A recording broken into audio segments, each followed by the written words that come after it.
Hello everyone, we're going to get straight into it and start with the transsexual studies on children. Here is the hospital's website talking about the trans trial on children. Let's not forget puberty blockers.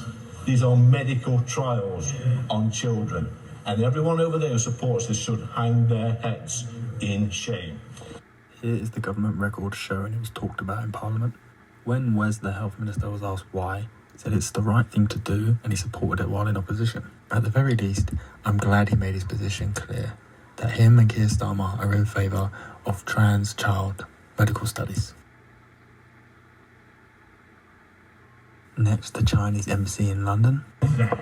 208 secret rooms and a hidden chamber just 1 metre from cable serving the City of London and the British people.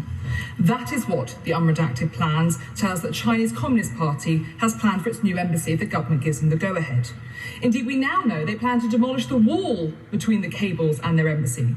Cables on which our economy is dependent. Cables carrying millions of British people's emails and financial data.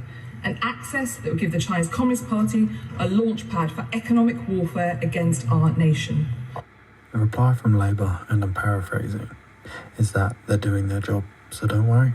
In East Grinstead, there's been water supply issues. Labour are going to bring in a new, tougher regulator, in their words. A new bill proposed to pay student finance monthly rather than in 3 lump sums. So here, the government wanted to purchase some helicopters. They put out a contract to the private sector, and only one company has got back to them with a bid, and that bid runs out in March. If the government doesn't accept this bid, then the helicopters will be delayed and not get built, and they'll have to start the whole procurement process again. They're ending the automatic right to trial by jury. Shameful.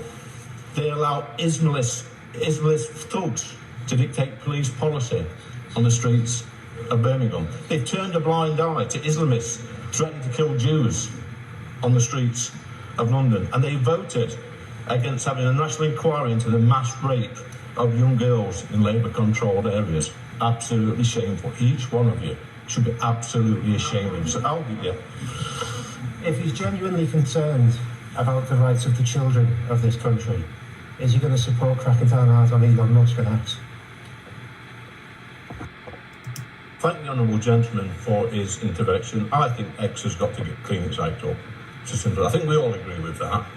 It's interesting, Sir Edward, all these Labour MPs are complaining about X, but they're all on X every day making silly comments. You couldn't make it up. They've got any sort of scruples or backbone. You don't come off X, but I suspect not one of them will. They'll carry on. I'll pray for this guy, but that is so easily. Coming to Iran now. The gist of the government's message was that Iran is bad. The protests are nothing to do with their interference, alluding to the Iranians' claim. They tell the Iranians not to kill protesters. The only thing they're doing about it, apart from words, is sanctions. In UK political news outside the Commons, 2 senior Conservative MPs who are not happy with the party have moved over to Reform. They announced the leader of Reform Scotland